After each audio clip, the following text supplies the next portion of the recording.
This trash loser wasted his prime years gooning over goth baddies like it was a full-time job. But when life finally handed him a real shotty, RNGesus said, "Nah, hold this L instead of the Gluck 3000. My man got speed ran straight into reincarnation, except not as a cool swordsman, not a demon lord, not even a slime. Nope. Man respawned as one of the worst gacha pulls in manga history, a discount goldfish. Now he's stuck fighting off the ocean's nightmare fuel just to climb his way back up to finally meet his dream baddie. It all begins at Lion Tian, where a boy is sitting on a bench looking like he's having a post-nut clarity moment. Suddenly, he notices a strange red crackle in the sky that, to everyone's shock, turns into a massive monster and starts wreaking havoc on the city. Everyone's running for their lives while our nutty boy, with 200 brain ping, realizes a little too late that it's a disaster-level monster spreading death and despair. Despite his side chick calling him, our boy is locked in on that monster. He knows he can't die here. It's the day he was finally going to see his girlfriend after 3 years of gooning over Instagram baddies. But the monster doesn't give a frick and blasts the boy to crisps. In his final moments, he lies charred on the shore, regretting not seeing his girlfriend, while something slips from his hand into the water. It all began a while back when aliens invaded Earth. At first, they were just rumors, but in 1934, a giant-ass dragon fell into the north of Dongguan Sea, but the body mysteriously vanished. Then in 1947, giant crabs showed up, but this time there were way more witnesses and casualties. Then a few years ago, a giant sea monster appeared alongside a blood-red moon, but just like before, they all vanished the next day. Now discussing this beside the seaside, two dudes are shocked that the ancient city of Lian Tian just got annihilated by such monsters, and they're thinking they should dip too before they're next. Their loud chatter disrupts a fish sleeping nearby in the water. As it comes to consciousness, the fish notices its fins and is shocked to realize it's turned into a koi. It's the same guy from before, now transformed into a tiny little fish. Looking into a nearby mirror, the boy recalls his death by that monster and even remembers his side chick, so he decides to swim around and check things out. Just then, as he's wondering about the limits of his new fish form, he freezes, spotting the reflection of sea crabs coming straight for his ass. The boy manages to dodge them for a few seconds, but luckily there's always a bigger fish in the sea. The predators start munching on each other one by one while the boy hides inside a nearby tin can. Now he realizes it's pretty tough to survive here since the ocean is basically predator central.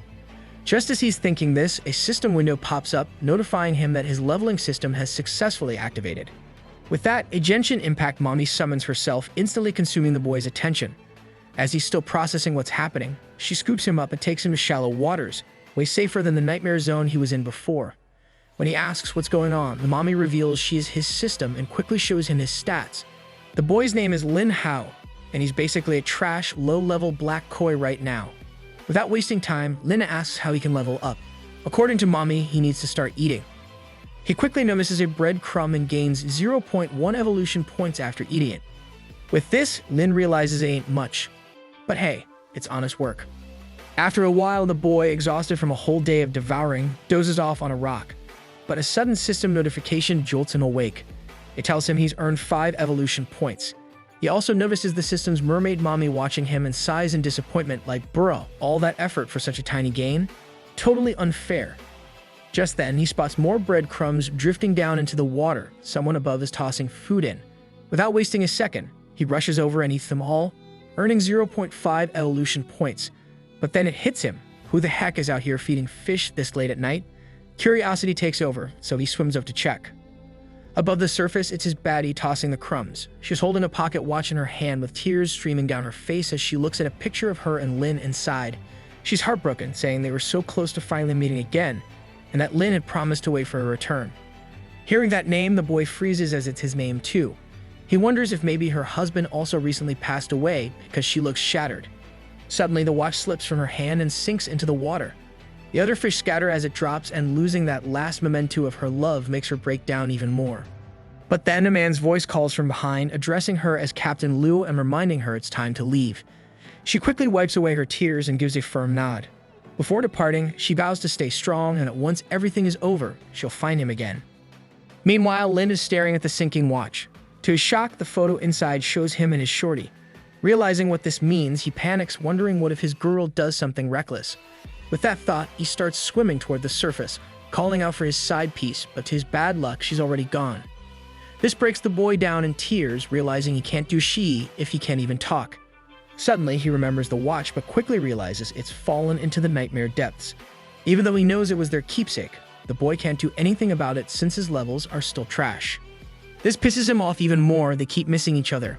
Fueled by pure determination to meet her again, he starts taking down smaller fish, leveling up fast.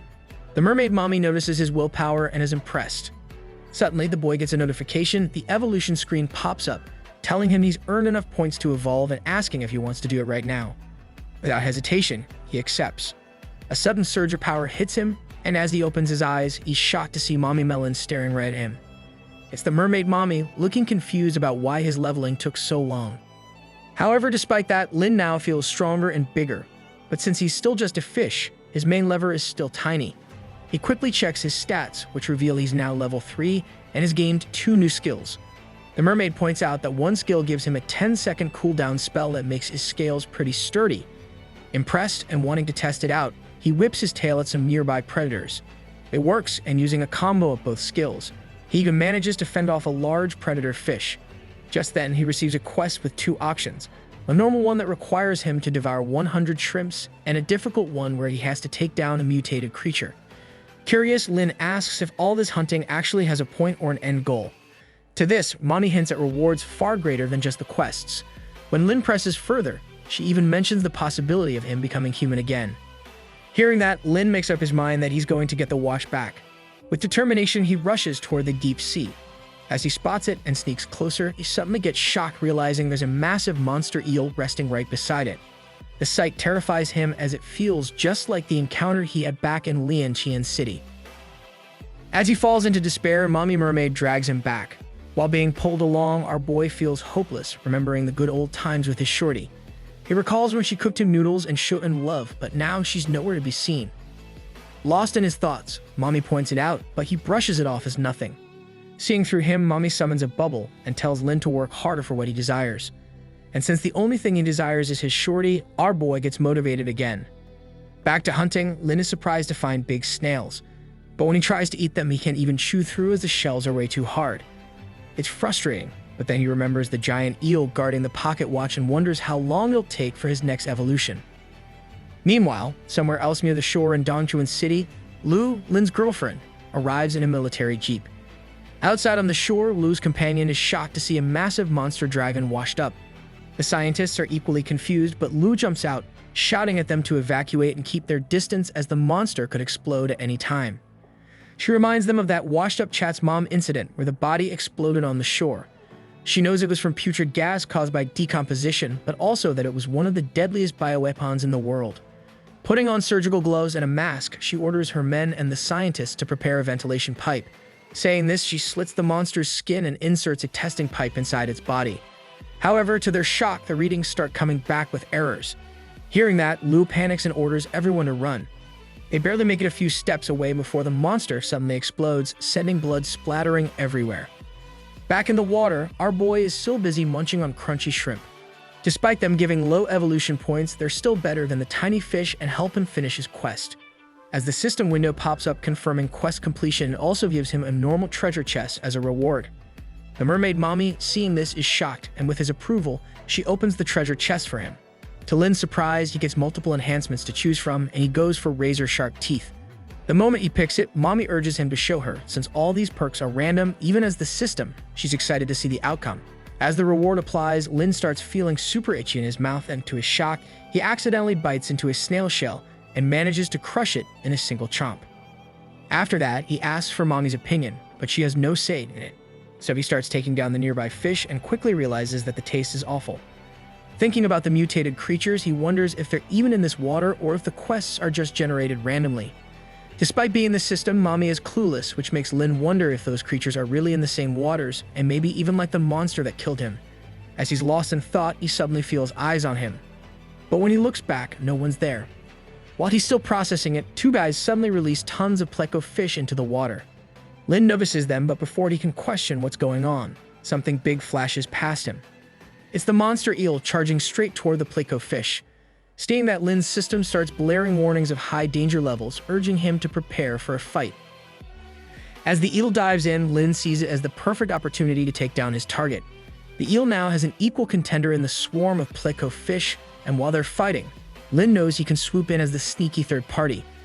While watching, he notices a small plico fish sneaking up behind him and quickly munches it down. Despite it being tough to swallow, Lin is shocked to see it's worth 10 evolution points, which seems like a solid deal. But while Lin is busy feasting, the gigantic eel finishes off the last plico and finally locks its monstrous eyes on him.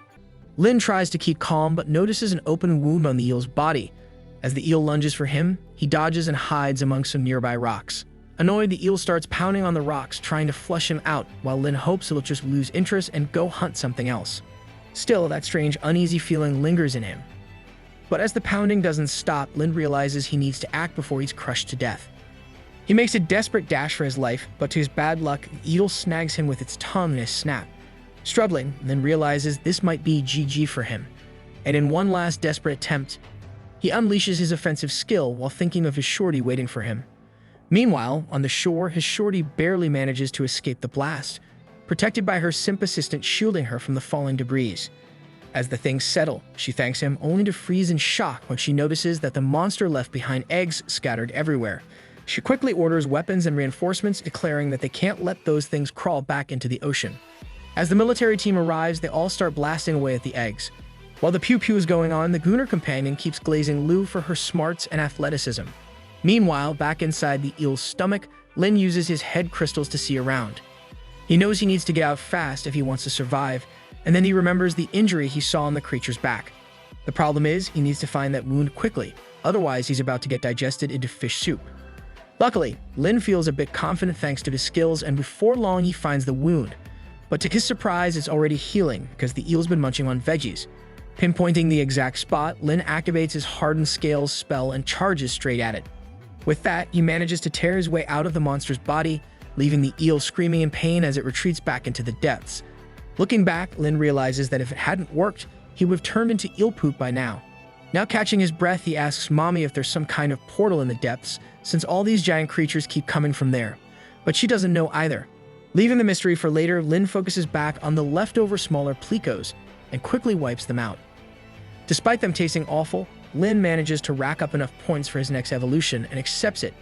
Checking his status, he sees he's now level 4, with new skills and even a passive divine power.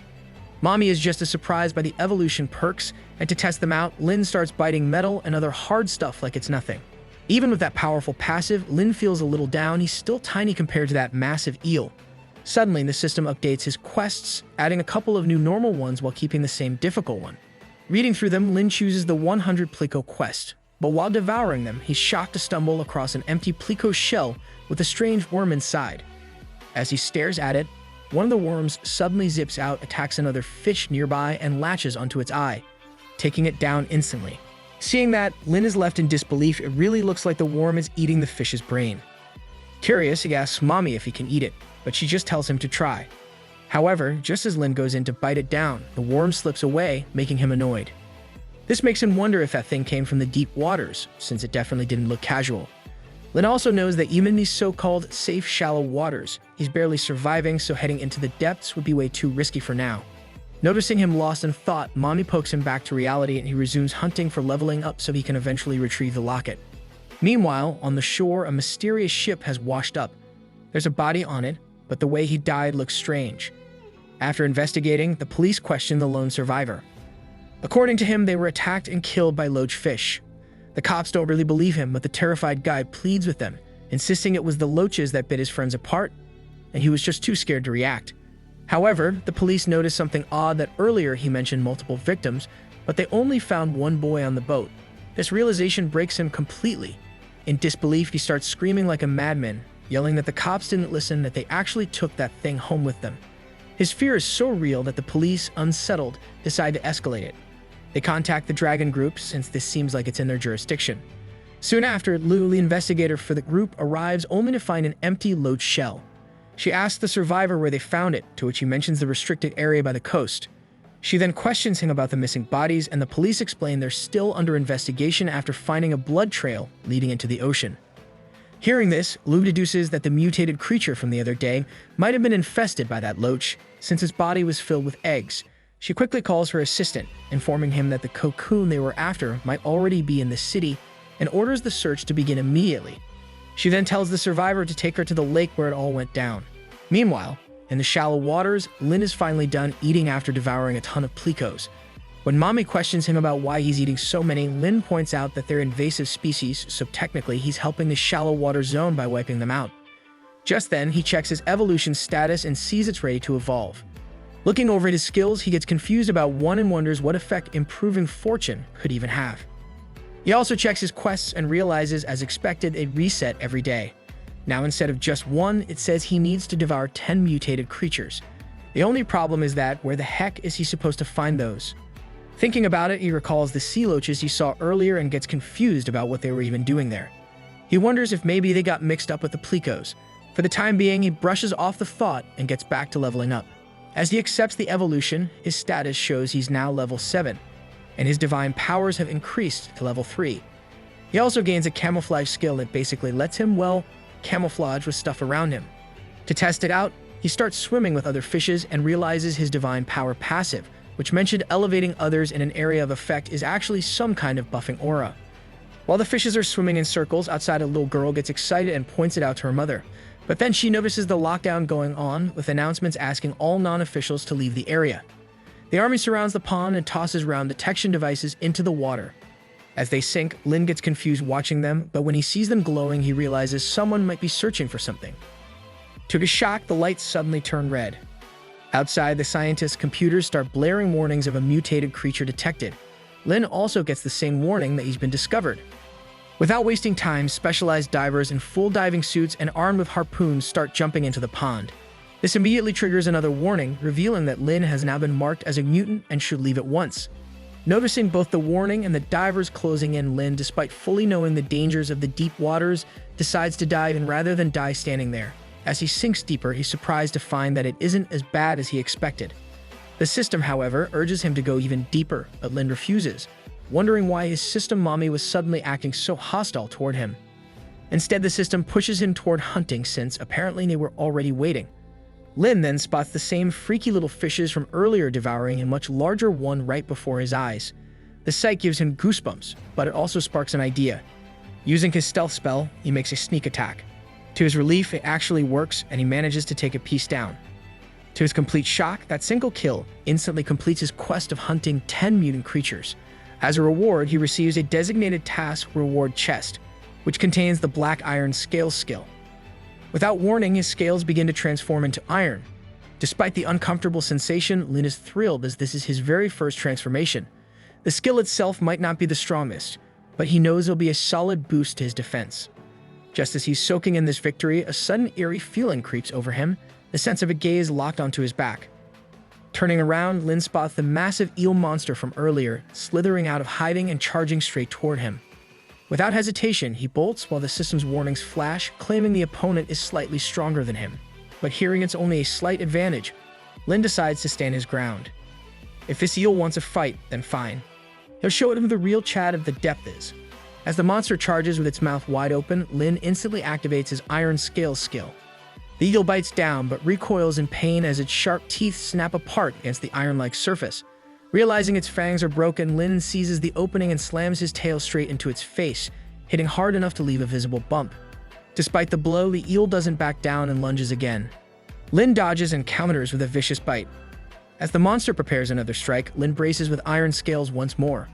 This time, the eel hesitates and quickly tries to retreat.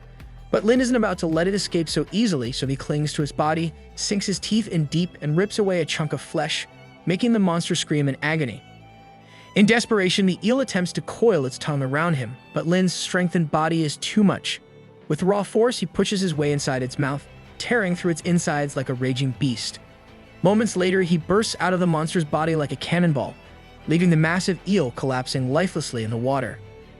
A notification window pops up announcing that he has slain the mutant red dot brocade snake.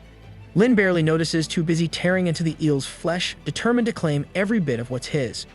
Another notification quickly follows, revealing he has gained 500 evolution points from consuming the mutant meat. The sheer amount stuns him, until the system mommy explains it's because he has taken down a creature above his level, granting him unexpected gains. Before he can even process it, the mommy touches his crystal, which suddenly lights up as powerful energy surges through his body. His vision blurs and his senses spin, and when he finally opens his eyes, he is stunned to find that he is no longer in his fish form but standing in a muscular human body completely naked. Looking down at his hands, Lin realizes with shock that he is truly in his human form. Overcome with excitement, he grabs hold of the mommy, only for her to inform him that the transformation is only temporary. She explains further that, at his core, he remains a fish. This body grants him no combat abilities and allows him to speak only with her. Despite these limitations, Lin wonders if he can finally step ashore. The system confirms that he can, but she also warns that he looks like someone straight out of a Tarzan film set, and without proper clothing, he risks being arrested for indecent exposure. Clad in nothing but seaweed underwear, Lin cautiously peers out of the pond and spots a small storage room nearby, an area rarely visited, used for unclaimed or lost items. Seeing an opportunity, he slips inside, scavenges for clothes, and dresses himself. Keeping the pocket watch with him, he emerges looking like an oddly dressed delivery man. As he makes his way forward, Lin runs into military personnel stationed near the pond. The guards immediately shout at him for disobeying evacuation orders. At that moment, Lin notices Lu's assistant speaking with the soldiers on the phone, attempting to get permission for the head of the research team, Lu, to enter after forgetting her ID.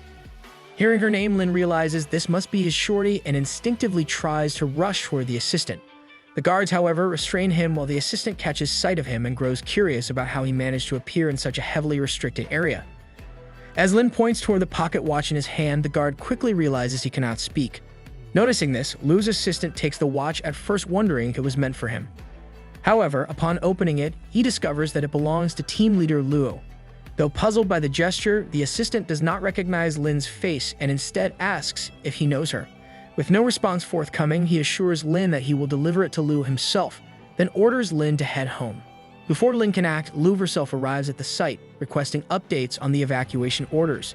Seeing her, Lin instinctively lowers the brim of his cap, aware that he cannot speak and uncertain of when his temporary form might vanish. As the discussion continues, the assistant hands Lu the pocket watch. When she looks inside, the girl is shaken in disbelief. When she hurriedly asks who gave it to him, the assistant points behind him, only to find that Lin has already disappeared. Left with no explanation, he assumes the stranger was merely a passing tourist and decides to resume his duties. Outwardly, the team moves on, but inwardly, Lu cannot ignore the possibility that the man was Lin, that he might still be alive. Meanwhile, hidden in the bushes some distance away, Lin watches everything unfold. He silently promises himself that one day he will explain everything to her. At that very moment, the system window flashes a warning that his transformation spell is about to end. Forced to act quickly, he strips off the borrowed clothes and plunges back into the water. The experience leaves him unsettled. If he can assume human form, then perhaps he can also transform into other creatures. Remembering the monstrous being that killed him once before, Lin seals himself with a single resolve that he must grow stronger, train harder, and uncover the truth about the nightmare that has been tormenting him. Meanwhile, at the city's research center tower, Lu submits an application form that immediately draws the attention of senior researcher Zhang. Concerned, Zhang urges her to reconsider, warning that the injection of the experimental virus carries enormous risks. As a researcher, she does not need to put herself through such danger. But Lu remains firm. She insists that she has already thought it through. Her true desire is to transfer to the action team. Zhang, however, knows she's doing it for Lin and reminds her that the world is facing a disaster-level threat, so it's not the time for personal feelings. According to her, though, it's not just about that femboy. She wants to join the action team to gain new breakthroughs in researching mutated creatures, since her current team always arrives late on the scene. Despite being unsatisfied, Zhang eventually agrees. Meanwhile, back in the waters, Lin is bored out of his mind and decides to head into deeper waters since he can't spot anything worth eating nearby. Mommy, however, urges him to reconsider, warning that it could be really dangerous because of unknown creatures lurking below. Lin agrees with that logic but instantly dives into the depths anyway, convinced that he won't know unless he tries. Besides, if things go south, he can always just run for it. In the unexplored depths of the lake lies a hidden world. A dark tunnel divides two distinct realms, and outside, countless strange creatures lurk with glowing red eyes. Lin hides behind a rock, shielding himself with a leaf while chewing on a crab leg. Though tempted to explore, he chooses caution, calling in a strategic retreat. Suddenly, the system notifies him of enough evolution points to advance. He accepts, and his body glimmers with light, scales shining, eyes glowing. The transformation grants him night vision, and new stats appear. His race is still Black Koi, but now at level 8. 1.5 meters long, 101 pounds with skills like camouflage, flame scales, powerful bite, and tail whip. His evolution also unlocks a map of the surrounding world, including the city, rivers, and a waterfall near a chemical plant. He doubts its usefulness, but discovers he can teleport for 1 hour daily. At first he hesitates, but realizing it can't hurt much, he eventually activates it. As soon as he does, his body starts transforming into glowing pixels, which get absorbed into the map, and in the next moment, he appears at a new location. Excited, Lin explores his new surroundings. Schools of fish swim nearby, turning the place into an all-you-can-eat feast. He takes down everything he sees as an easy win, and while munching on grass carp, he's surprised to see 90 evolution points gained. That's more than what he gets from scavenger fish, basically equal to 3 of them. This makes him realize how crappy his life in the city was, where every day it was either snails or scavenger fish, but here it feels like paradise. However, with everything good, there's always a catch, and suddenly a massive snake-like being slithers behind him. Lin notices it and quickly wonders if it's a snake or something else. As the creature starts hunting, he catches a glimpse of its face, and to his shock, it's a catfish. Not just any catfish, but one that's 2 meters long. That alone is strange, but even stranger is the fact that the system gave no warning sound. This makes Lin realize the creature might have the same combat level as him, or maybe even weaker. So whatever mutated thing it is, he decides it's worth going after. Maybe he can even level up directly. Lin seizes the chance for a feast, lunging to attack. Yet his teeth slide off the catfish's slippery skin. The creature retaliates with a tail strike, knocking him back. The blow barely hurts, and Lin, undeterred, activates his fire scales and charges straight in like a maniac. Lin's body starts crackling with electricity and fire as he strikes the giant catfish, slamming it to the lake bed. The creature retaliates with a bite, but its mouth ignites, forcing it to retreat. Lin presses the attack and drives it back, yet before he can finish the fight, his teleport duration expires. As he fades, his eyes catch a terrifying sight of a bloodshot eye and a white figure with glowing red eyes, standing in a desolate forest. The vision reminds him of the monstrous being from Lion Tian, and a deep unease fills him realizing that the city might be in danger again. Before he can act, he's pulled back to the city lake, still reeling from that disgusting feeling. The image of the white figure and the bloodshot eye burns in his mind. He knows he cannot mistake that presence, as something about it feels far too familiar. Hearing this, Mommy advises him to go back and take another look. But the question is how he can return. With a casual motion, she creates 2 glowing bubbles before him, one showing his human form, the other his fish form. The choice is clear. Wait until tomorrow to teleport and hope for another chance, or swim now toward the river 5 kilometers away, though his strength will not last, and he will turn back into a carp long before reaching it. As the memory of the creature drives him, he chooses without hesitation, touching the bubble of his human form. Doing that, he swims toward the surface where he finds Lu with her assistant, talking about her leaving. According to her, she'll head out the next day after wrapping everything up.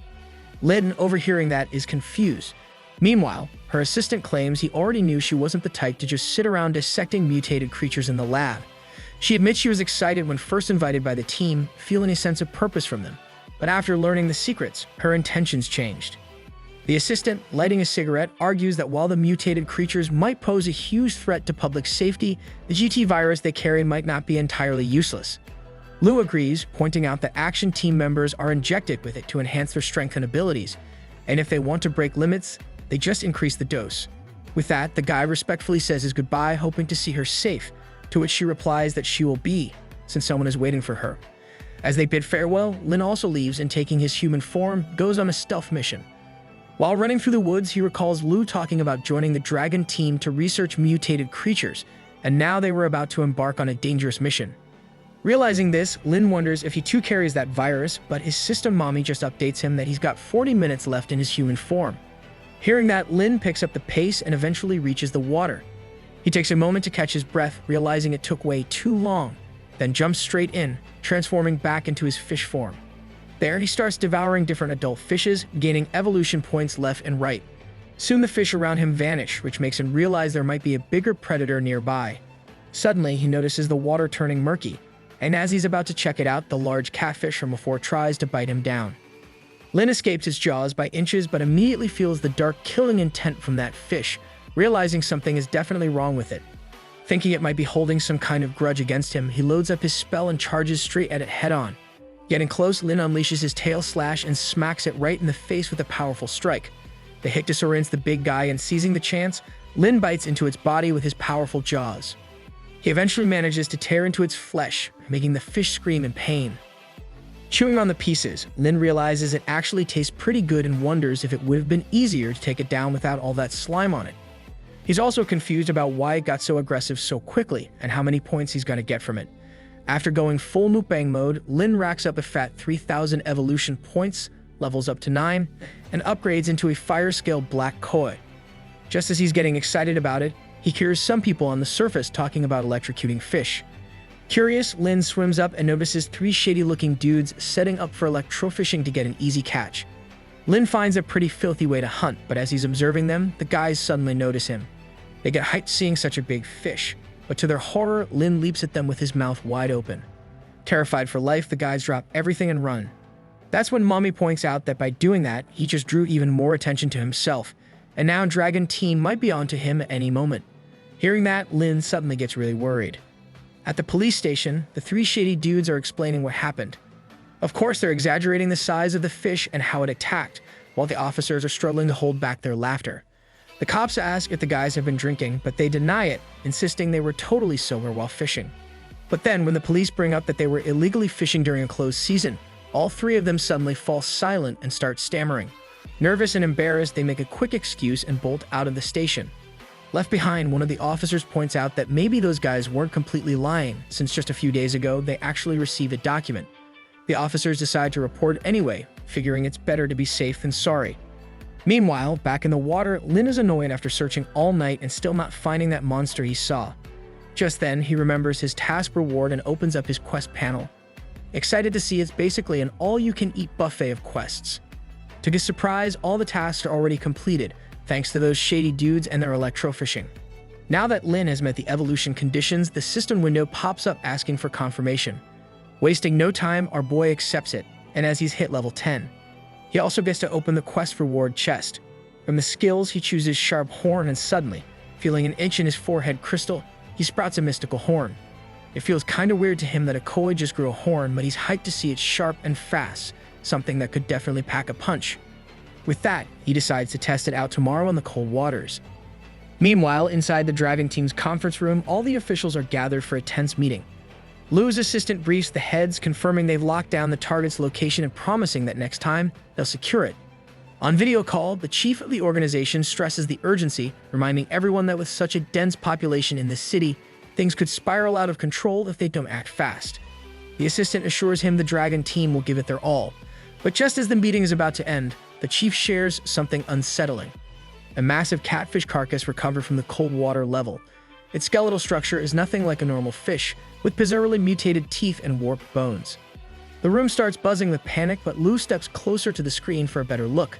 Studying the bones, she deduces that it's most likely a GT virus-evolved fish, and if that's the case, then there must be an even stronger creature that hunted it down.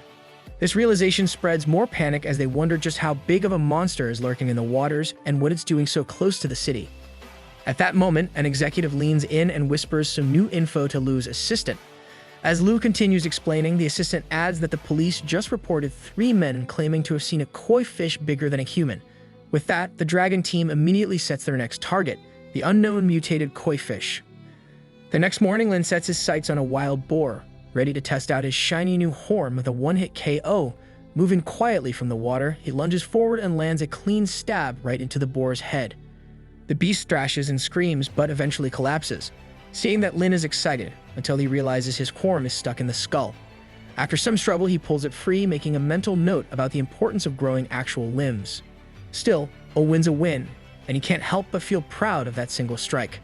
System Mommy, ever the advisor, suggests he switch into his human form to get those limbs he wants. Lin agrees, but insists he needs them in battle form, not just for show. Carrying the boar back to the water, Mommy points out how natural he's become in his fish body, and Lin has to admit it doesn't even feel that strange anymore. When it comes time to eat, the fur turns him off at first, but after cleaning it, he digs in. To his surprise, the chewy boar meat isn't bad at all. The system rewards him with 350 evolution points, not much, but still progress. Lin's just happy as never in his life did he think he'd be eating boar like this. With that, he decides to teleport back to this place tomorrow, as it is perfect for quick leveling. He then teleports back to the pond and swims toward the shallows. There he spots a crab minding its own business. Feeling a little cocky, Lin decides it's time to show the poor thing who's boss. He easily takes it down, but notices fish grouping up at the surface and realizes the lockdown might be over. To check, he sneaks up and overhears some tourists talking about the blast in the East District and rumors of a monster. Lin wonders if it's the same one he saw in the cold river and asks Mommy if there are also land-based creatures. According to her, anyone affected by the virus can mutate, and that makes Lin realize he could too. But Mommy, with her loving eyes, assures him that he's different from the rest because he has her. This flusters Lin, but he quickly changes the topic, asking if he'll get the chance to eat the mutant monster before the dragon team hunts it down. Just the thought of it makes him goon. However, Mommy shakes him out of his gooming and urges him to get back to work. Lin realizes he's becoming just like a corporate slave, even though he doesn't even have a boss. After grinding for a while, he unlocks a new teleportation area, which also extends his stay time by 30 minutes. Now he can explore more waters, and with that, more fish. To him, it feels exactly like unlocking new maps in a game, and he wonders what other evolutions might be waiting. Thinking about it, he uses the map and teleports to a slimy swamp near a chemical plant. Lin feels grossed out by the place, but suddenly overhears two individuals talking about something called ET and how they need to grab it before the Dragon Team does. Lin instantly realizes these guys must be Dragon Team's enemies, since Dragon Team is supposed to be a national secret organization. To get more insight, Lin uses his stealth spell and swims closer, wondering if there's another organization besides the Dragon Team. As he gets near, he notices the two dudes carrying long boxes on their backs, probably guns. The guys keep talking about something they're looking for in Dongchuan that can awaken an ancient creature. They also mention ancient civilization relics hidden in the city. Hearing that, Lin is shocked, like, wait, Dongchuan has ancient creatures too. These guys want to get their hands on those relics and use the advanced equipment from them to become the strongest when disaster strikes. One of them tells the other to keep his voice down, but the other brushes it off, saying no one's around in this swamp. Little do they know, Cole Goldberg is lurking just a few feet away. As they are about to leave, they claim they'll kill anyone who gets in their way. With that, Lin realizes these guys are definitely the bad guys, especially since they're strapped with guns. Meanwhile, one of them hears news on his earpiece and orders the other to get ready since Dragon Team has already narrowed down the target. Mocking the Dragon Team as just a bunch of kids, they also mention bringing out a number 3 suit. This number 3 suit really makes Lin curious, but to his shock, the guys suddenly receive a warning that they've been discovered. Lin quickly ducks down before they can even notice him. Inside, he realizes their watches might actually be mutated creature detectors, which honestly seem way more convenient than Dragon Team's giant clunky gear. The guys, now on edge, wonder if a mutated creature is nearby. To test it, they open one of the boxes and pull out a massive sword oozing with dark energy. Without hesitation, one of them slashes it into the water, sending waves splashing everywhere. Even though Lin is underwater, the force tosses him out, making him realize just how insanely strong the presence is. The guys spot Lin flying out and immediately recognize him as a mutated creature. Getting exposed, Lin bolts while the guys chase after him, hyped up at the thought that his big mutated body might be carrying the infamous GT virus. As the guys keep chasing, they're shocked that this fish actually knows how to run away, like it's got some kind of intelligence. Meanwhile, Lin also realizes these dudes aren't ordinary. Carrying those heavy boxes and still keeping up is no joke. To speed up, Lin uses his tail splash and manages to put some distance between them. Eventually, he loses them and reminds himself he doesn't really need to be nervous, since worst case, he can always teleport away if they catch him. With that, he gets back to hunting, but he's still thinking about those guys and how they probably aren't from Dragon Team. He brushes it off for now, since his main goal is gaining evolution points. Running low on time, he rushes around taking out Telepia left and right. But even after all that grinding, he doesn't see much of a change in his status, though at least the fish here are giving him pretty high evolution points. After munching them all down, he checks his quest panel and sees 4 tasks waiting. Most of them are easy, but the tough one really stands out. He needs to find 10 mutated creatures.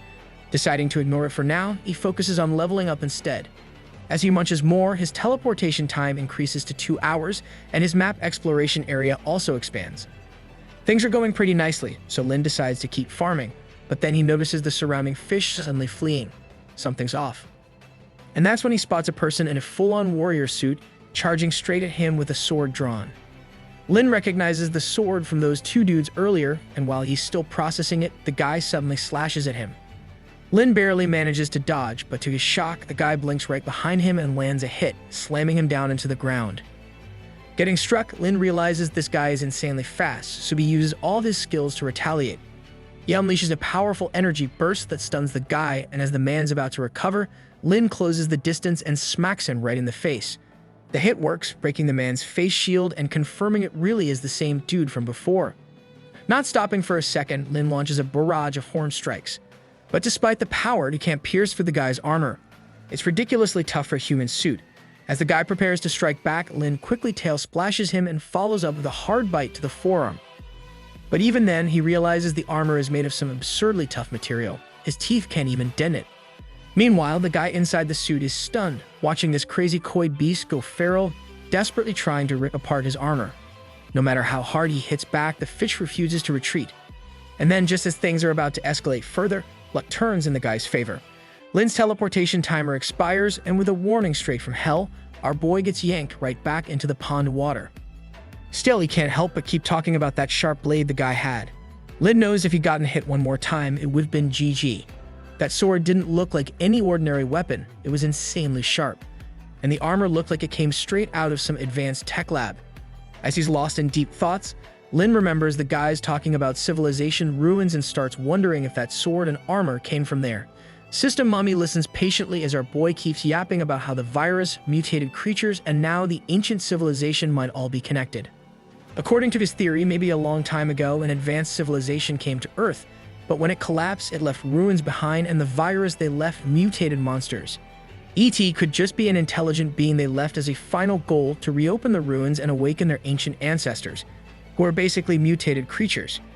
If that's true, Lin realizes their world might actually be in danger, and the only way to fight off that disaster is for him to evolve as fast as possible. After more hunting, our boy finally reaches level 15. Thanks to quest completion, he also receives a blue treasure. Reading the status, he's shocked to see a new ability, Night Combat, which grants him improved night vision and a 10% strength boost. That may not sound like much, but Lin gets hyped because later on, that extra 10% could easily be a game changer.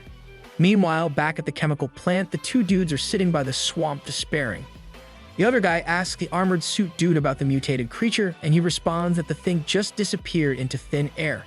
That makes them realize it might actually have teleportation powers. The guy then notices the damage on his companion's armor and points it out.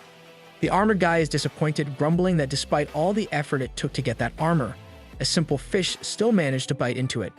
As they prepare to leave, the armored man can't shake off the flashback of Lin's vengeful eyes, realizing there's something very wrong with that fish. He knows he should report this to his organization. Otherwise, it might fall straight into Dragon Team's hands. Meanwhile, on the internet, chat groups are buzzing about the curfew in the Eastern Division, speculating whether something appeared there, or maybe something even more serious. Back at the Dongjuan River, our boy wakes up from a nice sleep to find his task tab refreshed. He realizes that whether he completes half or not, the tasks reset automatically every morning. Suddenly, another notification pops up about his map upgrade. It's a brand new map, but as he's scrolling through it, Lin gets a strange, uneasy feeling. Following his gut, he swims to the surface to check things out, and that's when he notices what looks like a blast coming from the nearby mountain. To investigate more, Lin turns into his naked human form without a care in the world about System Mommy seeing his dong shalong. Meanwhile, at Dongchuan Mountain, soldiers are scrambling into position in a full panic. They've been ordered to block all paths and be ready to kill once the target is confirmed. Lu is also on her way, driving a jeep up the mountain, following her higher-ups' orders to make sure the target doesn't escape. Upon arrival, Lu's assistant sets up his sniper and reveals that he's found traces of the L organization, basically a bunch of madmen who inject themselves with the GT virus without caring about the consequences. Lu takes her position as well, noting that E.T. is injured and vulnerable, and orders her assistant to hold back the L organization men so they don't interfere. The assistant is locked in on one of the L organization guys who's holding a grenade ready to shoot if they try anything stupid. He knows these maniacs are dangerous, and with all those explosives, they might actually be planning to blow up the entire mountain. As Lu discusses the strategy with her soldiers, a suspicious drone suddenly appears above them. Lu spots it and instantly panics, shouting for everyone to activate their armor and get into defensive positions. And just as she gives the order, a massive blast engulfs everything. Somewhere else in the forest, Lin is sneaking his way toward the blast. While moving, he's surprised how System Mommy already knows the path, even though it's heavily guarded. Brushing it off, she asks him why he came here. According to Lin, the moment the explosion went off, he felt a mysterious force resonating with him from that direction. While chatting with System Mommy, Lin overhears voices nearby talking about cutting communications, bragging that they managed to blow up the Dragon Team leader, and now they need to find the injured E.T. Hearing that, Lin realizes both sides are after E.T., and judging by the voices, they're the same guys from before. If he follows them, he's bound to find E.T. Meanwhile, the guys themselves are still shaken by how that fish tore through their armored suit, but they brush it off for later and focus on finding E.T. From the nearby bushes, Lin is stunned by their insane speed, until suddenly, he hears someone else nearby. When he goes to check, to his surprise, it's Lu absolutely gunning down an ugly monster. After taking it down, Lu radios back that she's found E.T. But to her shock, the other guy is already there, standing with his sword out, ready to fight. Noticing her, the guy walks toward Lu and suddenly lunges, but to his surprise, someone grabs his arm. It's Lin, radiating with immense energy. Our boy knows he doesn't have much time left in his transformation, so he has to make it a one-hit kill. With that, he stabs the guy with his own sword. The man freezes in disbelief, struggling to understand who Lin really is. Then suddenly, he recalls the fish from before and starts maniacally laughing, realizing it's him. While laughing like a lunatic, he casually pulls the sword out of his body and hurls it toward Lu, who barely manages to dodge it. Seeing that, Lin gets enraged. He charges up a punch with immense energy and slams it straight into his gut. The impact creates a massive energy blast, so bright it nearly blinds Lu. As the dust settles, Lin quickly dives back into the water, while she rushes toward the riverbank calling out for him. Watching this, Lu realizes it really was Lin, but she has no idea what's happening to him. Meanwhile, underwater, our boy internally assures her that he's got his own missions for now. Their little lovey-dovey scene doesn't go unnoticed, and System Mommy immediately starts acting like the third-wheel side character. But Lin can't shake off a weird feeling. In his human form, he feels a bit different than before, even though he doesn't have the same powers as his koi form. On the surface, realizing E.T. is missing, probably having escaped during the commotion, Lu informs her team to start searching for it. Meanwhile, down in the water, Lin hears about it and starts speculating that E.T. might be looking for a spaceship to get back home. Problem is, he has no clue where to even find one. Realizing System Mommy might know, he starts glazing her out the wazoo, begging for help. She's confused at first, but Lin explains she can help him avoid detection and locate the spaceship by tracking electronic signals. Despite brushing him off at first, she eventually gives in and uses her powers, instantly locking onto the spaceship at the mountain top. Wasting no time, Lin shoots toward the surface, knowing they can't let E.T. escape. If it gets away with important info, the whole Earth could be in danger. Meanwhile, on the surface, E.T., with his sword beside him, is by the lake drinking water. While doing that, he notices some fishes and quickly dives in, starting a hunting spree. Lin, who's also nearby, catches the strong smell of blood and realizes something is definitely up. As E.T. keeps tearing through the fish, he suddenly gets a warning of an enemy nearby with higher combat power. Turns out, it's exactly who he was looking for, Lin. Lin doesn't waste a second. He channels his spell and charges at E.T. at full speed. The strike lands right in E.T.'s eyes, blinding him for a moment. With Lin's horn stuck in his eye, E.T. stretches his arm out and comes down with full force to slash him. Lin blocks it. He already knows they all love using the same move, but despite blocking, it still hurts. His horn even gets slightly cracked. As Lin is stuck in thought, E.T. suddenly blinks above him and goes for another heavy hit. Lin retaliates, shattering E.T.'s sword into pieces on impact, and immediately follows up by biting off the monster's arm. He thinks that without the blade and the arm, the guy won't be as strong. But to his shock, E.T. just morphs another arm out of nowhere and smacks him in the face with insane power. The blow sends Lin into unconsciousness, and in that state, he sees himself in human form aimlessly floating. He hears System Mommy's voice, desperately trying to wake him up. When he finally opens his eyes, he notices her shielding him, telling him not to waste energy retaliating recklessly or he'll die. Suddenly, another punch slams into Lin, sending him crashing into a nearby wall. For the first time in a long while, he actually feels raw pain. And to make things worse, E.T. is already winding up another power-loaded attack.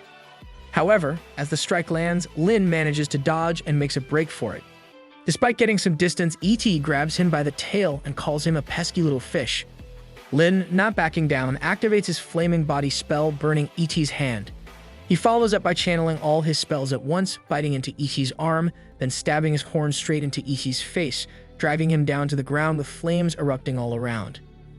After a brutal struggle, Lin finally manages to roast the guy to a crisp. He takes a deep breath of relief, thinking it's finally over. But up on the surface, the Eagle Organization goons are already searching for E.T. Lin is surprised by how quickly they showed up. From the look of them, they definitely don't seem friendly, more like the type to kill him on the spot. The guys on the surface spot E.T.'s body underwater, but realize it might already be toast. Enraged by whoever took him out, they start swearing they'll skin the culprit alive. Our boy Lin, Akakoi Goldberg from you, hears all this and realizes it's a desperate situation. With no other choice, he decides to roll the dice and take a gamble. After devouring the ET corpse, Lin transforms into a full humanoid lizard, stronger than ever and finally able to move freely on land. Deep in the mountains, a hidden craft guarded by the Eel organization becomes his next target. Their patrol doesn't last long as a red blur bursts from the water, slitting their throats and leaving the guards sprawled out dead. In salamander form, Lin crawls toward the craft, dead set on not letting the enemy keep it. Inside, an Eel soldier is chilling, totally unaware of what's coming.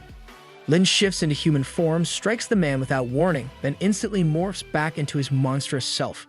The terrified soldier barely has time to scream before Lin tears him apart. The rest of the squad sees the brutal mess their buddies in and completely panics, but in a single slash, Lin cuts through them, turning the place into a bloodbath. Doing this, Lin realizes his energy has skyrocketed after this evolution. He might finally not be stuck in the water all the time.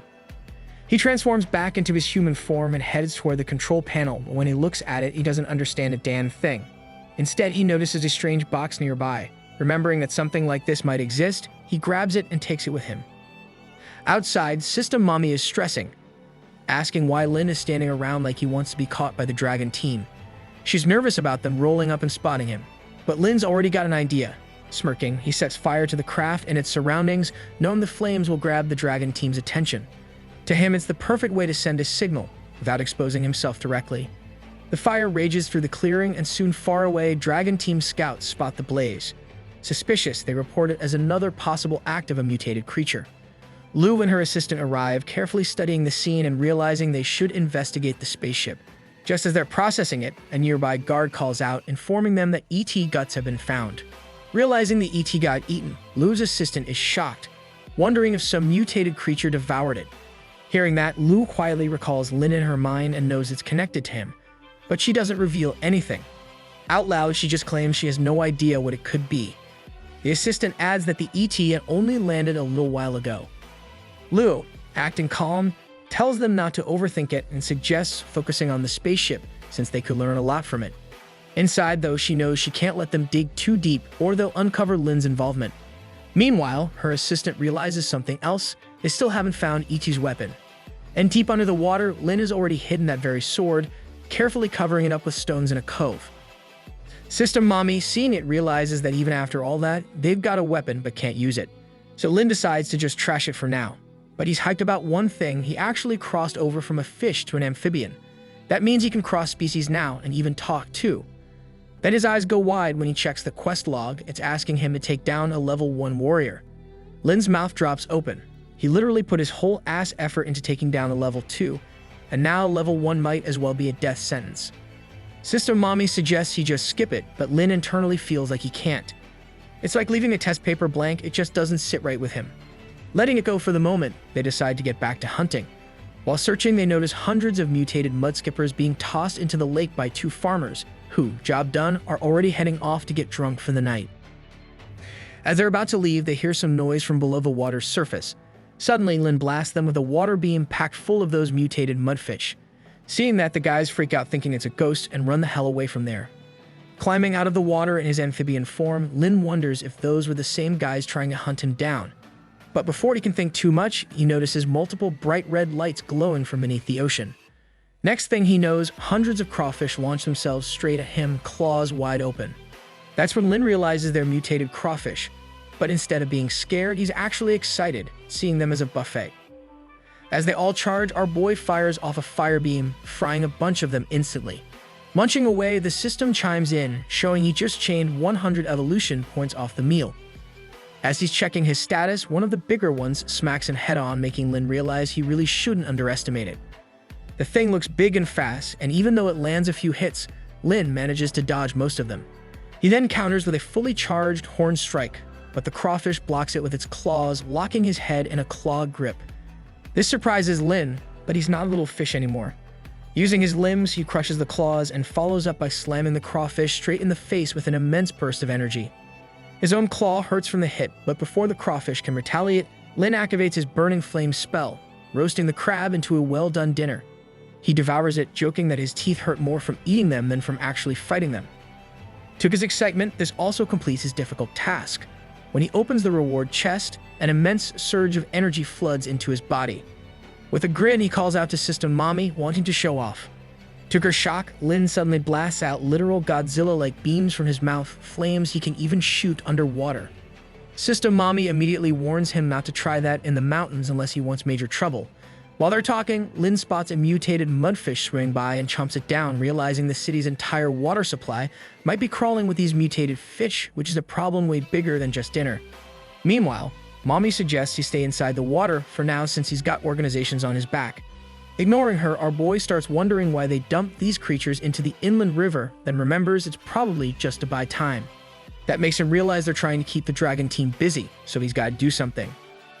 Swimming out of the water and transforming into his human form, our boy knows he can't let them take his home, Dragon Lake, that easily.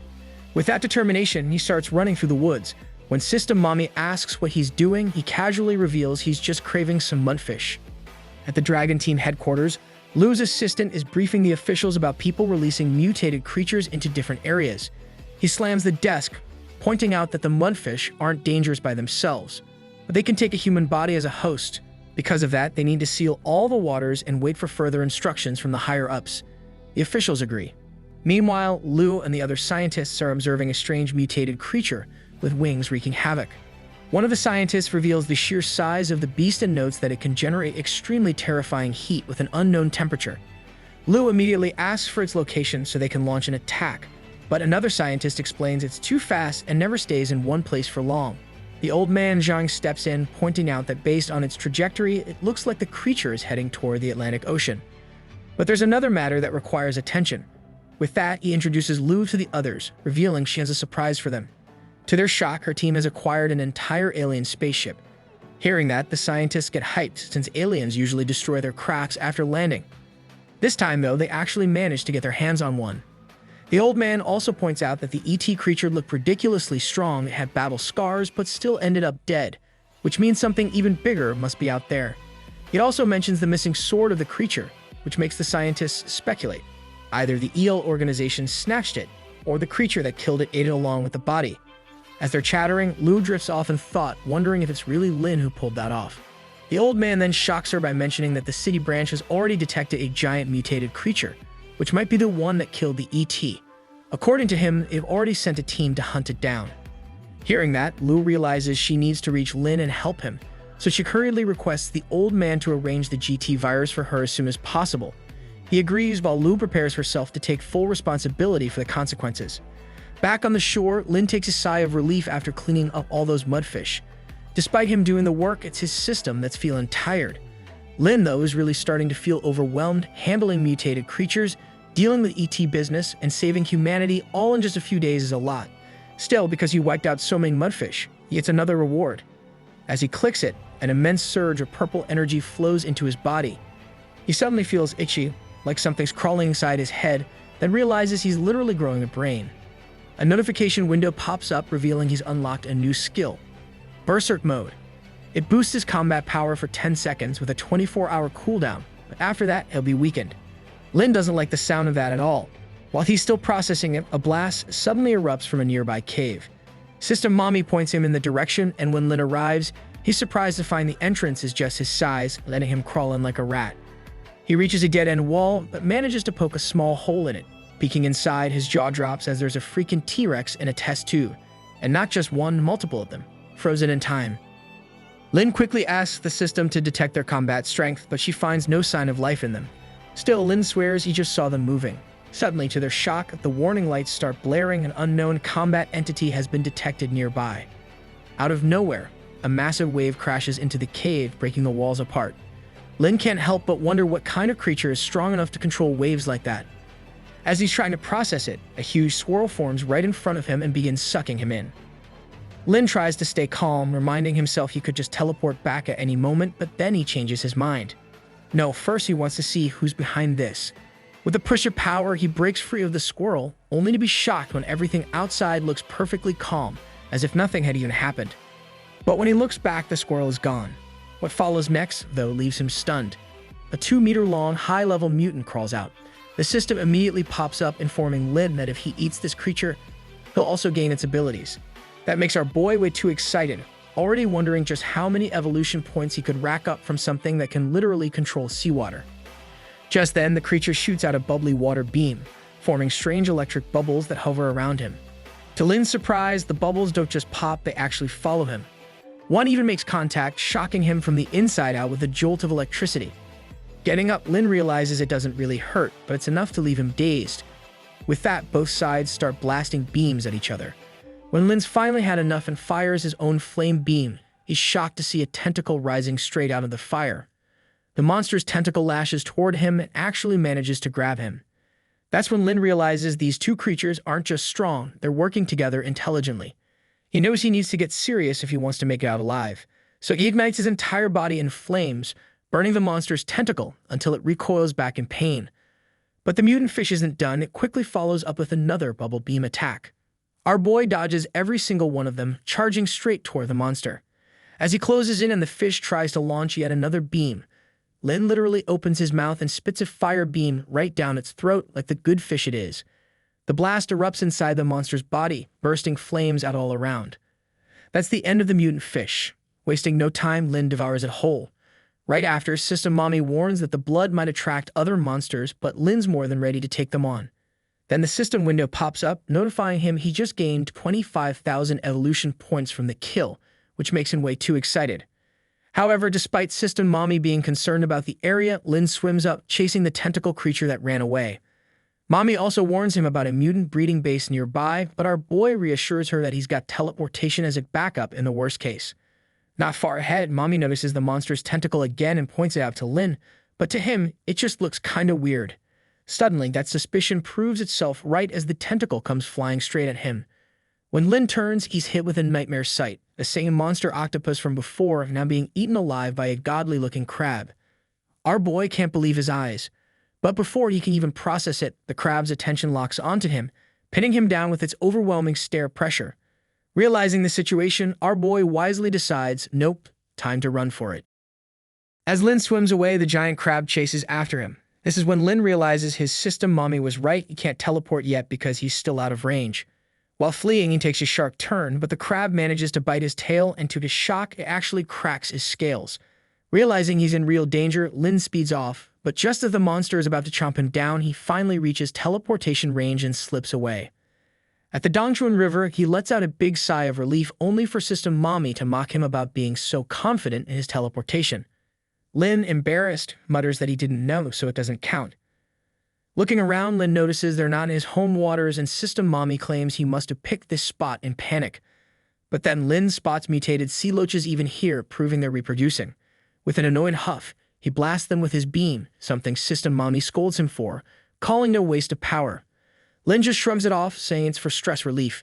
But mid-banter, the water suddenly feels strange.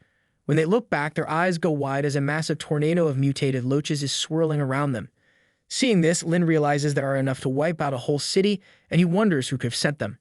Without hesitation, he flashes out of the water, charges up his Godzilla-style energy beam, and fires it at full intensity into the river. The blast takes out a huge chunk of the swarm, but System Mommy grimly notes it still won't be enough. Lin, however, is confident that at least he's helping a bit. He also knows the river is empty thanks to all these hungry loaches. Walking into the jungle, he spots two formally dressed dudes chatting. They're talking about their men getting caught, the very ones responsible for spreading the mutated loaches. One of them, though, assures that their job is already done. Since the loaches reproduce insanely fast, the city rivers will be overrun in no time.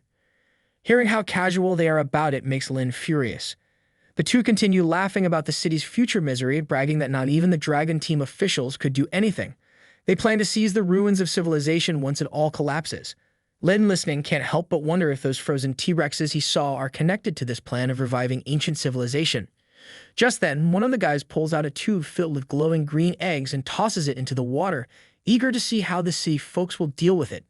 But before he can even light his cigarette, the tube gets tossed right back, smacking him in the head. Both men angrily shout, demanding to know who did that, when Lin suddenly leaps out of the water like a raid boss. One of the men, panicked but bold, charges at him with a mystical knife. Lin tries to block with his hand, but to his shock, the blade pierces right through. The pain only enrages him further. He blasts the ditty out of the guy, then follows up by giving him his fair share of baby oil treatment, frying him to a crisp. The remaining guy, seeing all that, starts trembling in fear and nearly faints when Lin actually talks. Just then, our boy loads up his first fireball and blasts the dude straight up. Meanwhile, everything is secretly being recorded by a tiny camera hidden in the guy's glasses. As Lin threatens them, the guy already burning with flames suddenly starts laughing maniacally, warning Lin that he won't live long either. After both of them are turned into extra well done, System Mommy nervously wonders if Lin is planning to eat them too. But this time, our boy shakes his head. No way, that's way too disgusting. Still, he can't stop thinking about what they said. According to those two, mutated creatures are erupting all over the city, and it might not just be loaches. While mulling that over, Lin suddenly remembers E.T. and gets hyped, realizing that the E.T. he fought earlier might have just been a scout for the real main force behind all this. Diving back into the water, he wonders if their true goal is to resurrect ancient creatures from the ruins of their civilization and use them to take over the city. If that's the case, he knows he has to find a way back to those ruins. But just as he's about to move, Lin feels dizzy and suddenly blacks out. Somewhere else in the Dragon team's lab, they finally complete the process of injecting the GT virus into her. As she steps out of the chamber, she feels her body lighter and stronger than ever before. John greets her with a proud smile, handing her the Action Team uniform and badge, congratulating her on surviving the dose. As she suits up, John explains that she's been asleep for 20 hours since the injection, and just 3 hours ago, EEL organization goons attacked their network, trying to steal data on the mutated creatures. Lou isn't surprised. They always knew those guys would reveal themselves eventually. In her eyes, EL is just a bunch of GT virus junkies, chasing power and survival for when disaster finally hits. After all, only the few who can survive the GT virus' insane dose even get to be an EL. But one thing still bugs Lou: why were they after ET? Zhang admits he's just as clueless, speculating that maybe EL sees ET as some kind of messiah who'll save them.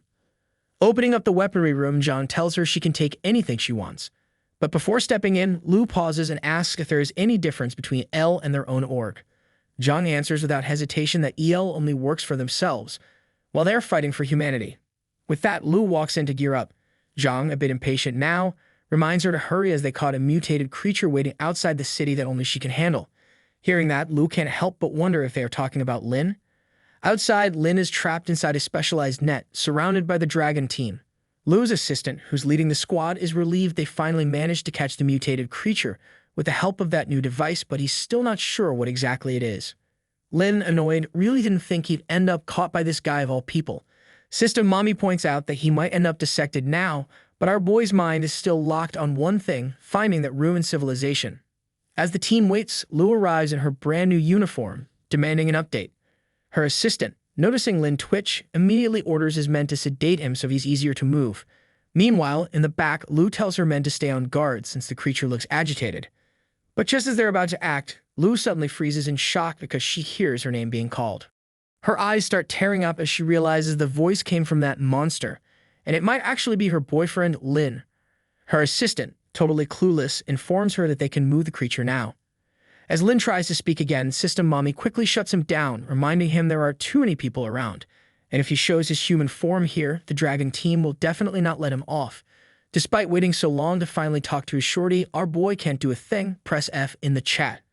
But the girl herself steps forward, walking right up to him, asking softly how he's been since he looks like he's been through hell. Just as they're about to share a heartfelt moment, Lin suddenly notices fireballs raining down from the sky. They slam into Dongchuan Mountain one after another, causing massive explosions. Seeing that, Lin shouts that they're targeting the ancient civilization ruins. Without hesitation, Lou orders her men to contact headquarters immediately. It's clear something's gone very, very wrong with the ruins. These blasts work as the ultimate cockblock, but at least they help Lou make up her mind to let Lin go. She knows she can't put people's lives in danger just to keep him locked up, so he needs to be released. With one swing of her sword, she cuts off his net, and as he drops, it creates a massive water splash. Lin, seizing the opportunity, bolts off while Lou just stands there, lost in thought. Her assistant, not noticing her struggle, assumes the monster escaped on its own and decides they'll deal with it later. With that, Lou orders the team to prep for heading towards the ancient ruins. Back in the water, Lin digs out the ancient sword, knowing they need it now more than ever. Just as he finishes, he hears commotion going on at the surface. Thinking it might be aliens, he swims up to check it out. As he surfaces, his warning system detects an unknown entity, which confuses him since he already cleared the pool of all mutants. Suddenly, nearby, an electric extraterrestrial orb appears, radiating immense force. When Lin finally breaks the surface, he notices two armored aliens, but he's confused about why they're here instead of at the ancient city. Meanwhile, the aliens are scanning with their forearm devices, trying to detect higher combat strength. To their shock, they get one big signal. Before they can figure it out, the water explodes with a massive splash and Lin comes shooting out, landing right beside them. Seeing him, one alien starts warning about their master, who's about to arrive. But our boy, standing on business, doesn't wait around. He hits him straight with the fiery beam. However, the alien quickly pops open his shield and blocks it. Doing that, he realizes they might not be the ones who triggered this creature. But to their surprise, Lin burrows himself and pops out right beside them. In a blink, he dodges the counterattack and with his powerful claws, rips off one of the alien's heads, killing him on the spot. The other alien, seeing this, just raises a finger and fires a powerful plasma shot that smacks Lin dead in the center, sending him crashing back into the water. It hurts like hell, but what shocks Lin even more is that the alien dude suddenly starts creating a massive whirlpool in the water. It looks like the energy came from the power sphere that the aliens are flexing with. But Lin isn't stressing too much. He's an amphibian, and water is literally his home turf. To his surprise, the whirlpool isn't pulling him down. It's actually carrying him forward like some cosmic Uber. Right on cue, System Mommy activates a protective shield because she knows Lin is that extra main character type. She catches him meditating, casually cooking up a glowing red orb like it's a spirit bomb moment. Meanwhile, the military outside is scrambling. Lu's assistant is busy pulling up spaceship trajectories, claiming there are 3, but both of them know the math ain't mathing. There's definitely more, and they're headed straight for the ancient ruins. The assistant decides to squad up with a team to go check things out, promising updates. Inside, Lu is stressing. They got 2 mutant T-Rexes frozen in those ruins for ages, and the scientists still can't crack the ice to study them. So why would aliens pull up with a whole fleet just to wake up a couple of dino bosses? Then it clicks. What if there are more ruins hidden in the city? Lu immediately shares the theory with Zhang, who reveals that HQ has already sent in their pro-level soldiers. Zhang tells Lu to hold the mountains with the others. Lu was about to reply when a dude walks in looking like Chad. It's Lai, the captain of the Dragon Action Team, and he's giving off main character energy while greeting her. As night falls, Lu's assistant and his team are still waiting in the woods for the alien spaceships to land. Just as they're about to lose hope, they spot a meteor-looking thing streaking down from the sky. Lu's assistant quickly requests Lu to intercept it. Without wasting time, a missile blasts it down, and seeing the opportunity, he and his team jump into action to link up with the main force. They keep blasting these meteorites, but in the process, Lu's assistant's team stumbles across a spaceship parked right in the middle of the woods. They're a bit confused at first as it looks completely untouched, not a single scratch from the missile hits. Turns out it's a fully functioning spaceship without a single mark of damage. As they're still processing this, the door slowly creaks open and in a flash an alien charges straight at them. Lu's team snaps into action, blasting away, but the alien is too damn fast, dodging every single bullet before slicing one of the soldiers clean in half. It then rushes at Lu's assistant, who draws his sword, seeing it as a challenge. Their blades collide, sparks flying, and Lu's assistant clenches his jaw, determined to at least take the thing down with him if he dies here. He orders his men to fire, but the alien's shield blocks all the bullets with ease. The alien sneers, mocking human combat strength, then charges up his energy-infused arm for a finishing blow. Just as he's about to strike, a red tail smashes into him, sending the alien crashing into the ground. That's when Lu's assistant realizes it's Lin coming in clutch. The alien, not backing down, lunges again at the Dragon Team's soldiers, but Lin is one step ahead. He blocks its path with roaring flames, then charges his own power before chomping straight through the alien's sword mid-swing. Following up, he smacks it with a brutal backhand, slicing the alien's arm clean off. Grabbing the alien by the neck, Lin mocks him, saying he shouldn't rely only on weapons. But instead of fear, the alien just laughs as he reveals their hunt is only about to begin and Lin can't stop it. Lin tightens his grip around the creature's throat, demanding answers, but the figure just smiles wider, eyes glowing with pure madness. Even while being crushed, the guy leans in close and whispers something that makes Lin's pupils shrink like he just got spoiled on the final episode of a show. Before Lin can process the tea, a glowing arrow slices through the air and blasts straight into the figure's head, shattering it into glittering fragments like someone just rage quit a video game. Lin stands there holding the limp body, fuming. His one chance at answers just got snatched, and now he's looking at the culprit with the type of stare that screams, "Bro, we're gonna have problems." In the distance, Lai steps into view with his bow radiating golden light like some divine executioner. As the tension spikes, Lu arrives, revealing that this guy is from headquarters, so yeah, they should be afraid. Lin catches on that Lu is actually hinting at something, trying to warn him. He realizes Lai doesn't know about him yet, which means one thing: he has to get out before it's too late.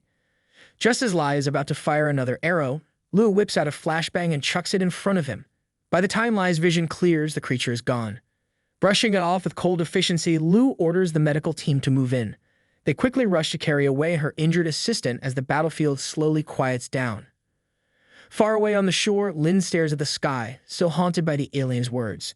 The alien told him that Earth is nothing more than a hunting ground for them, that they wake up powerful mutant creatures just to hunt them for thrill. That means every single mutant was awakened by the aliens, which makes Lin wonder if he too is just another piece in their twisted game. Sister Mommy doesn't know much about that part, but she does know one thing. Now 3 different parties are looking for Lin.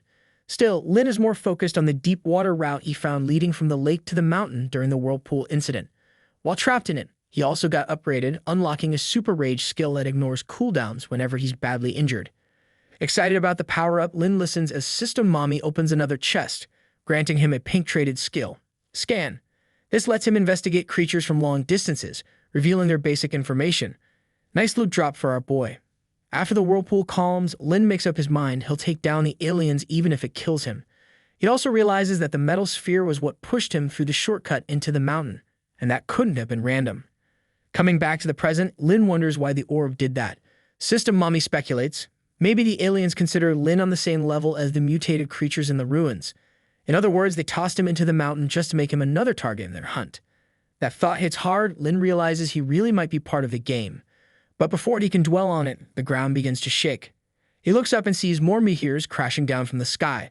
Looking at them, he knows that these aren't the real hunters yet, just the aliens arriving to wait the prey. Determined to deal with the vanguard aliens quickly, Lin braces himself.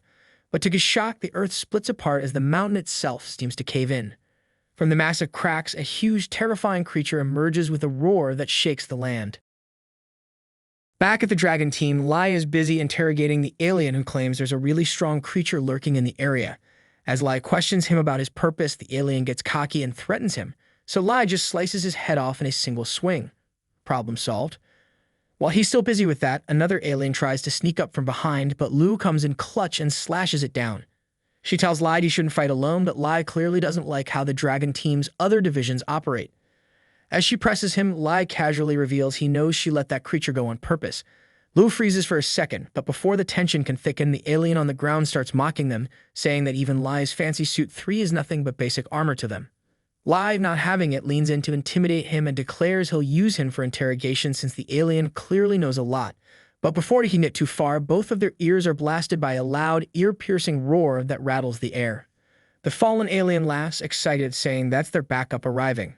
Meanwhile, over at the mountain, Lin is now staring down a mutant earth dragon with a combat strength of 404. He is hyped to see his new skill actually works, but also kinda shook that a giant mutated worm managed to level up into this monster.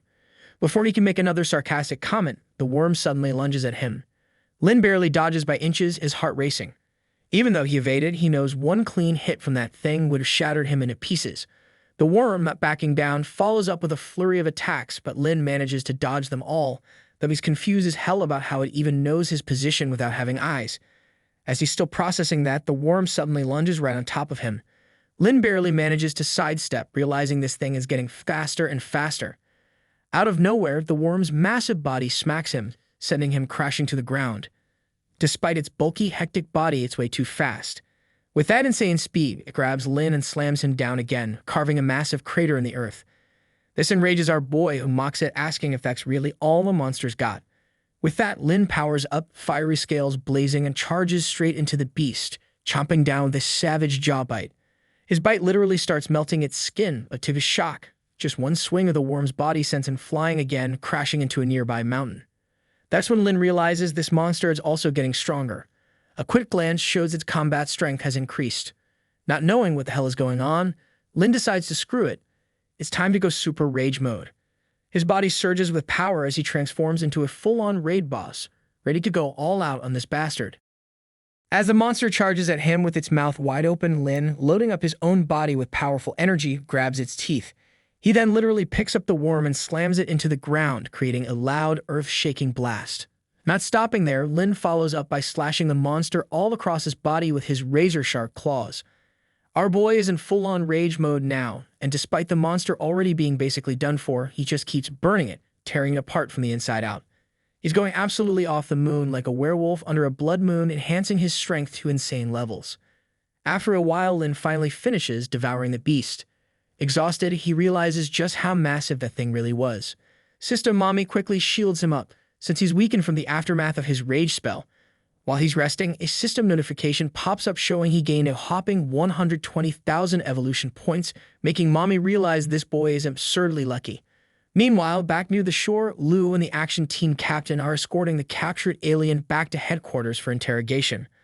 On their way, Lu points out that the aliens have jammed their communication, so they'll have to walk all the way back to base. Hearing that, the alien mocks them, laughing that they can't do anything since the creature is already awake and way stronger than they could ever imagine. But then, as they're walking, Lu suddenly stops as something is standing in front of her. To their shock, it's another powerful-looking alien ready to throw down. Without hesitation, both Lu and Lai charge toward him, but to Lai's horror, his blade cracks on impact. The alien follows up with a brutal punch, sending Lai crashing into the ground. Lu rushes over, picks him up, and tells him to rest and try contacting headquarters since he's already burned through a lot of his strength.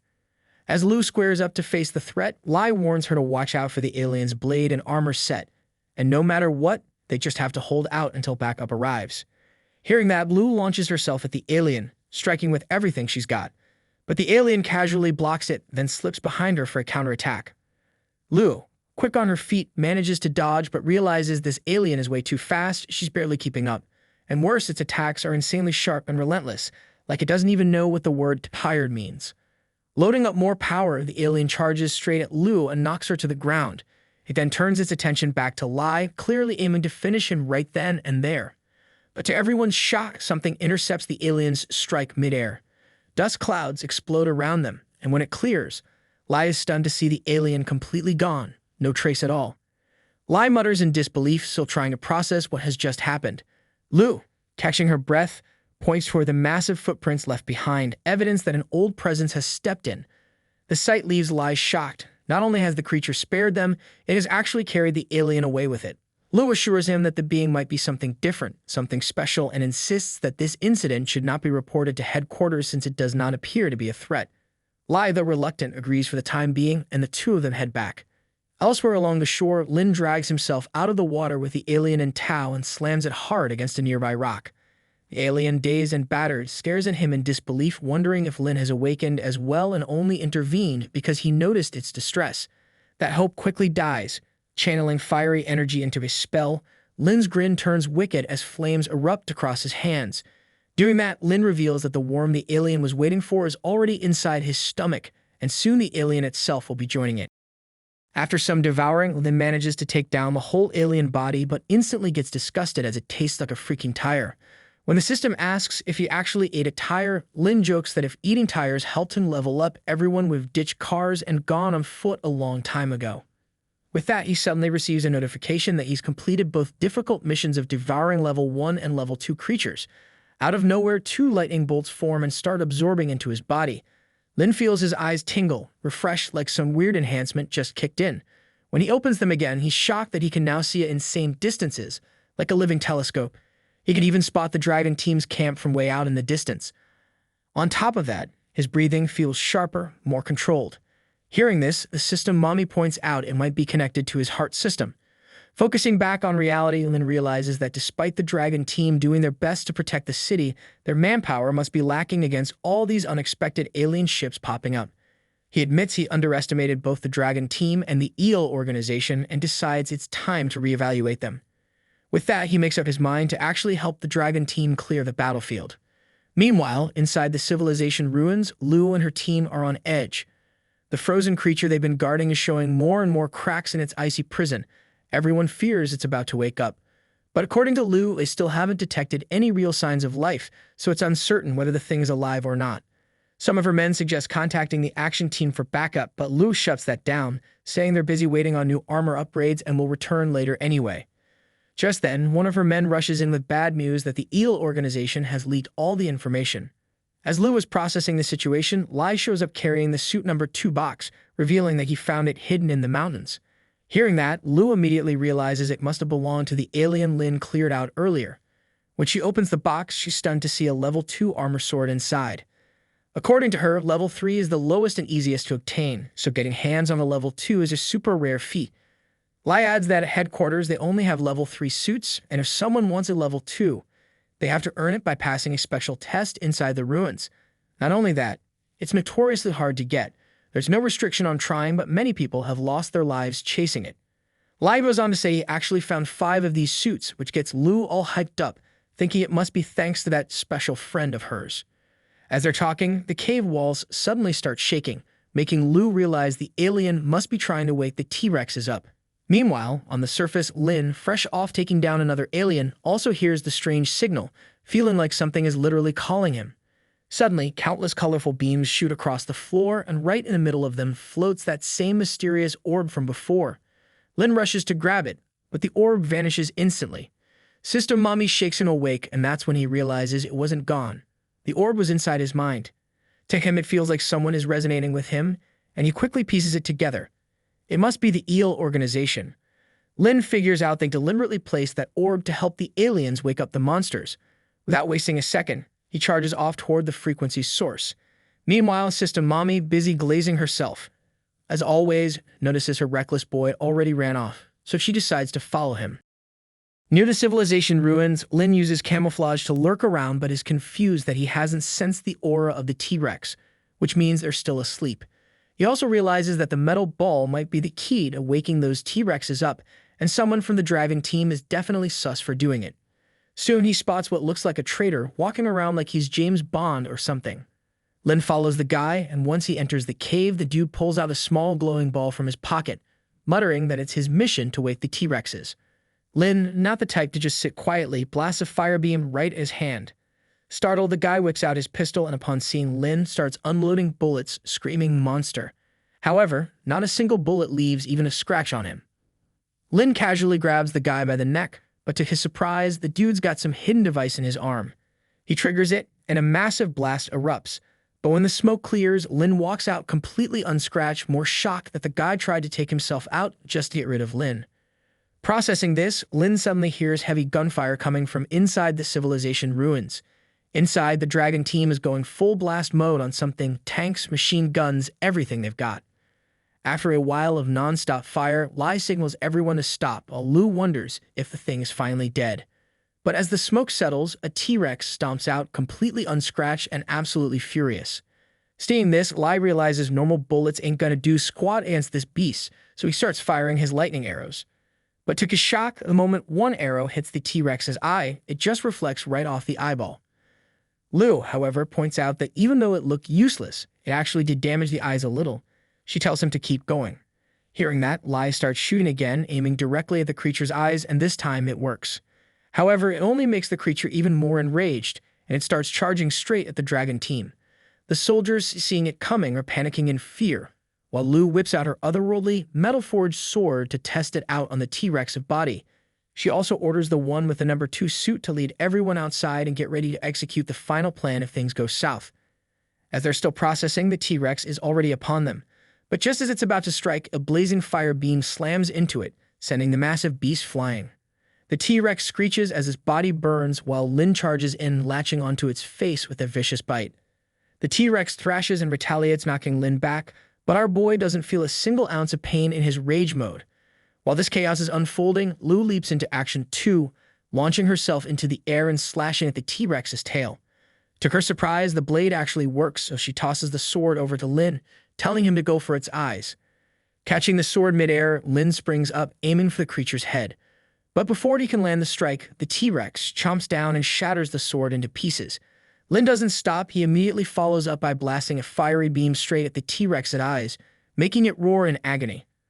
But then multiple warning screens suddenly pop up from the system. As Lin glances up, he notices hundreds of missiles streaking toward their location. Seeing this, Lin can't help but wonder if after all that, they are actually trying to get rid of him too. As the blast hit, Lin remembered cutting down the T-Rex with a level 2 sword, only to get smacked down by its tail. While he was down, he also recalled the hundreds of missiles raining toward him. Back in the present, Lin wakes up thanks to a good old slap from Sister Mommy. To his excitement, he realizes he's back in his pond. System Mommy, seeing his height, calmly informs him that he fell into a coma after the fight. Just as the explosions were about to hit, she managed to teleport him back. However, on Lin asking about it, she reveals that the mutant wasn't even hurt by the explosions since its skin is ridiculously tough.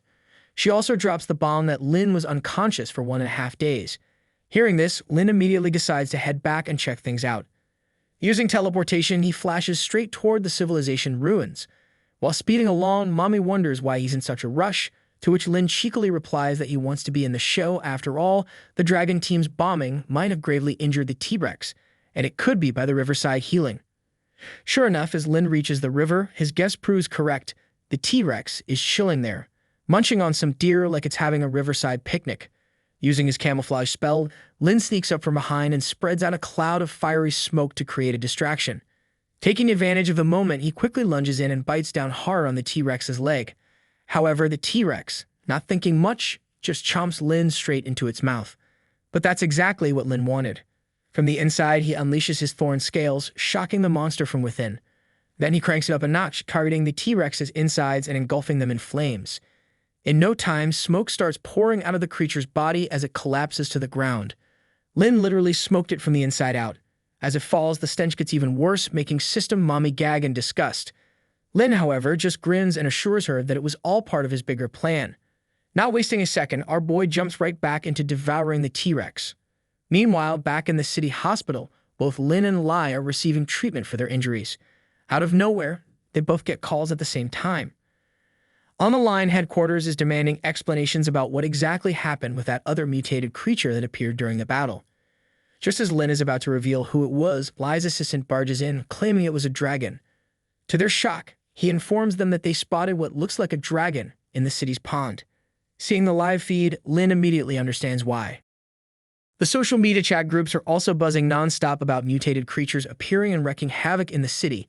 Everyone's heard the news about the dragon's sighting in the pond, clearly stirring up widespread panic. Meanwhile, in the Dragon Team conference room, Zhang asks Lu for her opinion. According to her, it's probably some kind of mutated snake-like reptile, but she definitely doesn't believe it's a dragon. Zhang agrees, saying they need to calm the masses, spin it to their advantage, and at the same time keep the L organization away from all this mess. Lai, however, points out that the rumors are all over the place. Some say it's a filming crew, while folks from far-off urban areas think it's just a movie prop. Lu suggests deleting social media posts about it so people will soon forget. Meanwhile, back at the pond, our boy has now massively transformed into this long, snake-like beast. He's level 40 with nearly 500 strength and a ton of powerful skills. Even he's shocked that devouring the T-Rex gave him such an insane amount of evolution points, wondering why he didn't do it earlier. Looking at his reflection in the mirror, our boy realizes he's basically a full-on flood dragon now, and if this keeps up, he might just evolve into a real dragon. According to System Mommy, he doesn't even need a dragon gate to ascend anymore. However, she reminds him that he needs to head back to the mountains. Back there, Lin starts clearing the rubble blocking the entrance to the civilization ruins. He's eager to explore, but while he's busy yapping to Mommy about turning back into a human to save energy, he suddenly notices a rat scurrying out of the cave. It's then followed by the thunder of countless rats, leaving Lin totally confused. He wonders if it's because their awakening goal is complete, and that's why they're all retreating. Saying that, he transforms back into human form and crawls deeper into the cave. Inside, he finds other ancient animals preserved in tubes. The 2 T-Rexes were shocking enough, but Lin never expected to see so many extinct creatures here. Even crazier, they all seem to be mutated. As he's processing all this, Lin hears Lu's team approaching and quickly hides. Lu enters with her squad, looking around and points out that these ruins are ridiculously hard to destroy. There are also advanced tools here that their current world's scientists can't even understand. Lu's assistant, checking the place out, wonders aloud if all of it was left behind by some ancient civilization. However, Lai denies that, revealing that before the birth of humans, there were already some powerful, advanced civilizations that might have come to Earth and left these relics behind. He also claims that the alien they encountered earlier might have been here to awaken these creatures, though they still don't know the exact purpose. As they shift their focus back toward finding equipment, Lin, lurking nearby, swears to protect Lu at all costs. Once they leave, he gets all hyped, realizing there are tons of creatures here he could eat to speed up his evolution. But System Mommy suggests first checking their stats. Lin listens, only to be completely shocked when he finds nothing. That's when it hits him. These creatures are all dead. Lin wonders if they still have evolution points, but System Mommy just mocks him for even asking. Soon after, Lin gets his reward for devouring the mutated T-Rex, something called the Scale of Mystical Iron. Our boy, seeing the progress bar, is surprised since he always used to get rewards randomly before. This time, he also gets a chest, and when he opens it, he finds the Corroding Claws skill, which makes his claws look way sharper. To test it out, Lin slashes at a nearby rock and, to his surprise, leaves deep claw marks in it. Even the missiles weren't strong enough to do that, but thanks to his new skill, he pulled it off. However, Lin suddenly realizes there's more. He notices a strange symbol on the screen and presses it. As soon as he does, it opens up his map and teleports him back into his pond. He's completely confused about what just happened, and even System Mommy doesn't know anything about it. Lin soon realizes that if that's the case, then the place must actually be hidden in the depths of the pond. So without wasting time, he dives straight down. The deeper he goes, the eerier it gets, so quiet that he starts wondering if all the creatures just vanished. Suddenly, smoke starts rising from the seabed, followed by a massive blast that sends debris flying everywhere. As the dust and rubble settle, Lin is shocked to see what looks like a whirlpool forming right in front of him. This makes him realize a brand new area just opened up, but to his horror, a rank 4 mutant creature with a power level of 778 comes charging straight at him. As our boy notices it, weird bubbles start forming all around him, blocking his vision.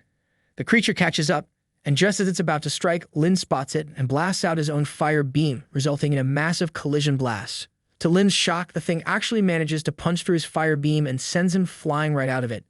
This makes him even more pissed, so he starts channeling his fiery scale spell, but before he can let it rip, he suddenly gets smacked with a frost beam. Lin, seeing that for the first time, is stunned.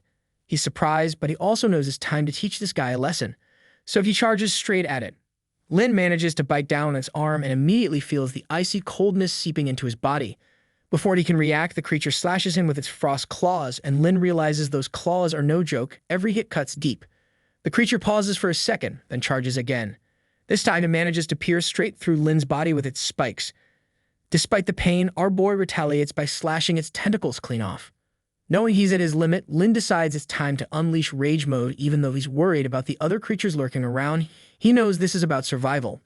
The moment he transforms, the power surge alone burns away the creature's tentacles.